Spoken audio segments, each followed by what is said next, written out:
Gratitude പ്രാക്ടീസിൻ്റെ രണ്ടാമത്തെ ദിവസമാണ്.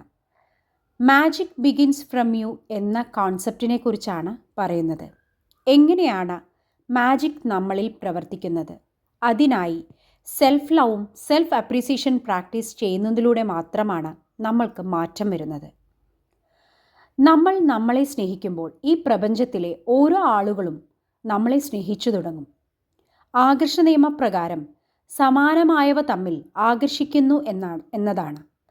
നമ്മൾ നമ്മളെ സ്നേഹിച്ചു തുടങ്ങുമ്പോൾ സ്നേഹിക്കപ്പെടാനുള്ള കൂടുതൽ സാഹചര്യങ്ങൾ നമ്മളിലേക്ക് ആകർഷിക്കപ്പെടും എന്നതാണ്.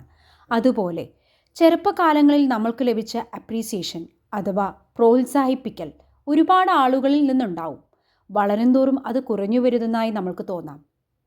നമ്മൾ തനിച്ചല്ല, നമ്മൾക്ക് നമ്മളുണ്ട് എന്ന വിശ്വാസം വർദ്ധിപ്പിക്കാൻ ഇന്നു മുതൽ നമ്മൾ നമ്മളെ അപ്രീഷിയേറ്റ് ചെയ്യുകയാണ്. ചെറിയ ചെറിയ കാര്യങ്ങൾ നമ്മൾ ചെയ്യുമ്പോൾ നമ്മളെ അപ്രീഷിയേറ്റ് ചെയ്യണം. ഇത് നമ്മളുടെ ആത്മാഭിമാനം അഥവാ സെൽഫ് എസ്റ്റീം കൂട്ടുന്നുണ്ട്. ഇന്നത്തെ പ്രാക്ടീസ് സെഷനിലേക്ക് നമ്മൾക്ക് കിടക്കാം. ഇന്ന് ആദ്യത്തേത് 15 മിനിറ്റ് റിലാക്സ് ആയിരിക്കുക.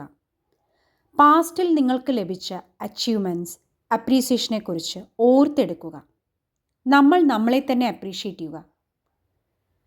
ഇത് ചെയ്യുന്നതിലൂടെ നമ്മളിലേക്ക് കൂടുതൽ പ്രോത്സാഹനങ്ങൾ നമ്മളിലേക്ക് ആകർഷിക്കപ്പെടും. നമ്മൾ പാസ്റ്റിനെക്കുറിച്ച് ചിന്തിക്കുമ്പോൾ നമ്മൾക്ക് ഓർമ്മ വരുന്നത് നമ്മൾക്കുണ്ടായിട്ടുള്ള വിഷമ അവസരങ്ങളെക്കുറിച്ച് മാത്രമാണ്. ഇന്നു മുതൽ നമുക്കത് മാറ്റി ചിന്തിക്കാം. നമ്മൾക്ക് ലഭിച്ചിട്ടുള്ള അച്ചീവ്മെൻറ്റ്സും അപ്രീസിയേഷനെക്കുറിച്ച് മാത്രം ഓർത്തെടുക്കുക. അതിനുശേഷം നമ്മൾ സ്വയം അപ്രീഷിയേറ്റ് ചെയ്യാൻ ശ്രമിക്കുക.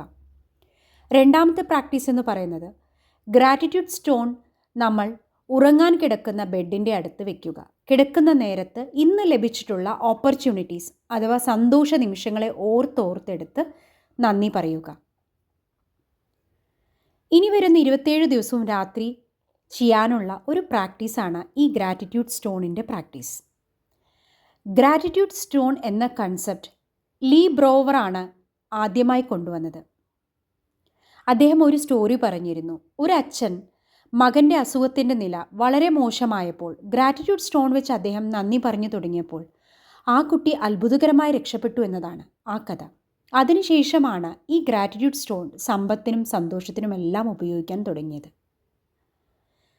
ഈ ഗ്രാറ്റിറ്റ്യൂഡ് സ്റ്റോണിന് വളരെയധികം പ്രാധാന്യമുണ്ട്. നമ്മളുടെ ഗ്രാറ്റിറ്റ്യൂഡ് എന്ന മനോഭാവത്തിന് തന്നെ മാറ്റം വരുന്നുണ്ട്. ഇനി മുതൽ 27 ദിവസവും ഈ ഗ്രാറ്റിറ്റ്യൂഡ് സ്റ്റോൺ വെച്ചിട്ട് നമ്മൾക്ക് ലഭിച്ചിട്ടുള്ള ഓരോ ദിവസവും നമ്മൾക്ക് ലഭിച്ചിട്ടുള്ള അനുഗ്രഹങ്ങളെക്കുറിച്ച് ഓർത്തെടുത്ത് നമ്മൾക്ക് നന്ദി പറയാം. ഇന്നീ പറഞ്ഞ 2 പ്രാക്ടീസുകളും ചെയ്യാൻ ശ്രമിക്കുക. Thank you.